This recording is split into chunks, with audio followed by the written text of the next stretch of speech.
కోస్తావు. హల్లెలూయా. నిత్య జీవం అనే పంట కోస్తావు. ఒకవేళ గాలిని విత్తే గాలిని కోస్తావు. ఒకవేళ నువ్వు కొంచెమే విత్తినావా, ఆ పంటని ఎవరు తినేస్తారంట? శత్రువులు తినేస్తానని చెప్తూ ఉన్నారు. అదే విధంగా చూడండి, మనం ఒకవేళ అదే హోషేయలో 10:12 ఒకసారి చూడండి. నీతిని విత్తితే నీతి ఫలించినట్టు మనం ఏం చేయాలంట? విత్తనం వేస్తే ప్రేమ అనే పంట కోస్తాము. హల్లెలూయా. నీతిని మనము విత్తితే ఏమొస్తుందంట? ప్రేమ అనే పంటకు వస్తుంది. అంటే నీతి అంటే ఏంటది? దేవుని వాక్యము నీతి, దేవుని రక్షణ నీతి, దేవుని ప్రేమ మనలో ఉంటే, దేవుని నీతిని మనం విత్తితే, ఆయన నీతిని మనం విత్తితే ఆయన రాజ్యం మనం కడతాం. ఆయన రాజ్యం మనం ఎలా కట్టగలుగుతాము? ప్రేమతో కట్టాలి. హల్లెలూయా. మనం విత్తింది నీతిగా విత్తాలి. ఏది కూడా నువ్వు ఎవరికైనా ఇచ్చేది కూడా నీతిగా యథార్థంగా ఇవ్వాలి. మంచి మనసుతో ఇవ్వాలి. ఏది ఇచ్చినా కూడా నువ్వు నీతిగా ఇచ్చితే దేవుడు ఏం చేస్తాడంట? ప్రేమ అనే పంట నీ జీవితంలో కోయగలుగుతావు అని చెప్తూ ఉన్నాడు. అయితే మనం చూడండి, నువ్వు విత్తినా కోయలేవు. ఏం చేయలేవు? నువ్వు విత్తావనుకో కోయలేవు. ఒకవేళ నువ్వు విత్తకపోయినా కోస్తావు. లాస్ట్ 2 విషయాలు ఏంటి? నువ్వు విత్తావనుకో కోయలేవు. అంటే అది ఎవరో ఒకరు వచ్చి నీ పంటను ఏం చేస్తున్నారు? తినేస్తారు. అందుకే ఇజ్రాయెల్ ప్రజలకు చెప్పాడు దేవుడు. ఒకసారి చూడండి, లేవికాండం 26:16 ఒకసారి చదువుకుందాం త్వరగా. లేవికాండం, నువ్వు విత్తినావా నువ్వు కోయవు, నువ్వు విత్తకపోయినా కూడా కోస్తావని అన్నాడు. ఒకసారి చూద్దాం త్వరగా.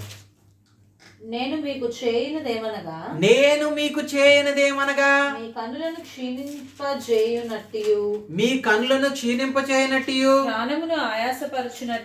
ప్రాణమును ఆయాసపరచునట్టు తాపజ్వరమును క్షయరోగమును. ఏం జ్వరము? తాపజ్వరమును క్షయరోగమును మీ మీదకి రప్పించదును. మీరు విత్తిన విత్తనములు వ్యర్థములగును. ఒకవేళ పండిన మీ శత్రువులు వాటిని తినేస్తారు. హల్లెలూయా. చూడండి, ఇక్కడ విత్తారు. కానీ ఇక్కడ ఏం చెప్తాడంటే 3వ వచనం నుంచి దేవుడు ఏం చెప్తాడంటే, ఒరే బాబు, మీరు నా కట్టడలను మీరు కట్టుకుంటే, అదే అధ్యాయంలో 26:26లో 3వ వచనం నుంచి చూస్తే, మీరు ఒకవేళ నా కట్టడములు మీరు కట్టి నా ఆజ్ఞలు మీరు అనుసరిస్తే మీకు వర్షాకాలంలో వర్షమునిస్తాను, మంచి మీ భూమిని పంట పండిస్తాను, దాన్ని మీకు మళ్ళీ ద్రాక్ష పంట తిరిగి వచ్చే వారికి మీ పాత పంట ఏమవ్వదు, సన్నగిల్లదు, అది అలాగే ఉంటుంది, మీకు నిల్వ ఉంచుతాను. అయితే ఒకవేళ మీరు గాన నా కట్టడలు కట్టకుండా నా ఆజ్ఞలను మీరు అతిక్రమిస్తే మీరేమవుతారు? మీకు తాపజ్వరమును రప్పిస్తాను. ఇంకొకటి ఏం చెప్పాడు? క్షయరోగమును ఇస్తాను, మీ మీదకి రప్పిస్తాను. అదే విధంగా ఒకవేళ మీరు విత్తిన పంట ఏం చేస్తుంది? వ్యర్థమైపోయి మీ శత్రువులు వచ్చి అది తినివేస్తారు అంటూ ఉన్నాడు. ఒకవేళ ఈరోజు మనము మన జీవితాల్లో ఇజ్రాయెల్ ప్రజలకి దేవుడు చెప్పిన మాట అది. ఈరోజు నీకు నాకు దేవుడు చెప్తున్న మాట ఏంటంటే, నువ్వు ఆత్మ సంబంధమైన ఆత్మీయమైన జీవితమును నువ్వు జీవించాలి. ఆత్మానుసారముగా నువ్వు జీవిస్తే ఆత్మ సంబంధమైన నిత్య జీవం అనే పంటను కోస్తావు. నిత్య జీవం అనే పంటను నువ్వు కోస్తే ఎక్కడ ఉంటావంటే పరలోక రాజ్యంలో ఉంటావు. అదే శరీర సంబంధమైన నువ్వు పంటను కోస్తే నిత్య నరకంలో ఉంటావు. అందుకనే దేవుడు తన కుమారుని పంపించి ఈ లోకములో పాపముతో నిండిపోయినదని, ఈ సృష్టి మొత్తము పాడైపోయినదని దేవుడు తన కుమారుని పంపించి ఈ లోకమును ఎంతో ప్రేమించి ఆయన తన అద్వితీయ కుమారుడిని పంపించి ఆయన సిలువలో మరణించి మన కొరకు రక్తం కార్చడం వల్ల ఈ సృష్టికి ఏమొచ్చిందంటే పాప క్షమాపణ వచ్చింది. హల్లెలూయా. ఈ సృష్టి మొత్తానికి ఏమొచ్చింది? రక్షణ వచ్చింది. ఈ సృష్టి మొత్తానికి దేవుడు మారు మనసునిచ్చి ఈ లోకంలో నుంచి చీకట్లో నుంచి వెలుగులోనికి నడిపించాలని చెప్పి, చూడండి, దేవుడు చీకట్లో ఉన్న వారిని వెలుగులోనికి నడిపించాలని ఆయన సిలువలో నీ కొరకు నా కొరకు రక్తమును చిందించాడు. హల్లెలూయా. అయితే చూడండి, దేవుని మాట నువ్వు వినకపోతే నీ పంట ఎవరు తింటారు?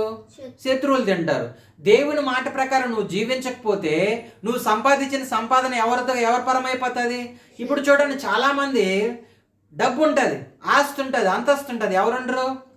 పిల్లలు ఉండరు. అయితే వాళ్ళు సంపాదించిన సంపాదన అంతా ఎవరు తింటారు? ఎవరో తెలియని సంబంధం లేని వాళ్ళు వచ్చి తినేసి వెళ్ళిపోతూ ఉంటారు.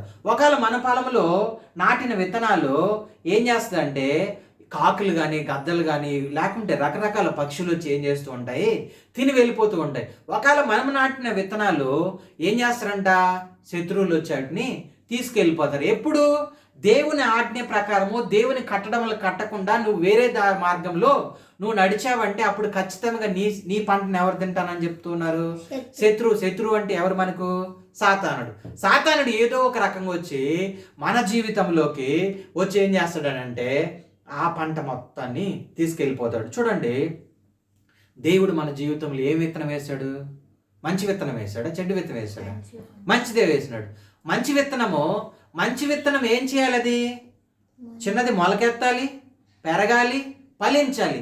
అదే విత్తనమును ఒకవేళ ఎవరు తీసుకెళ్లేదానికి రెడీగా ఉంటాడు? సాతానుడు. ఎందుకు? దేవుని విత్తనము మనిషిలో ఎందుకు ఎదగకూడదని, ఆ ఆత్మ రక్షింపబడకూడదని, వాడికి అనుకూలంగా ఉండాలని చెప్పి మనిషిని ఏం చేస్తాడంటే దేవునికి దూరం చేసి పాపానికి దగ్గర చేస్తూ ఉంటాడు. హల్లెలూయా. ఇజ్రాయెల్ ప్రజలను కూడా దేవుడు 430 సంవత్సరాలు వాళ్ళ కఠిన కారాగార శిక్ష అనుభవించిన దేవుడు అని అంటాడు, మీకు ఉన్న ఆ తాడులను ఏం చేశాను, నేను తెంపాను, మీకున్న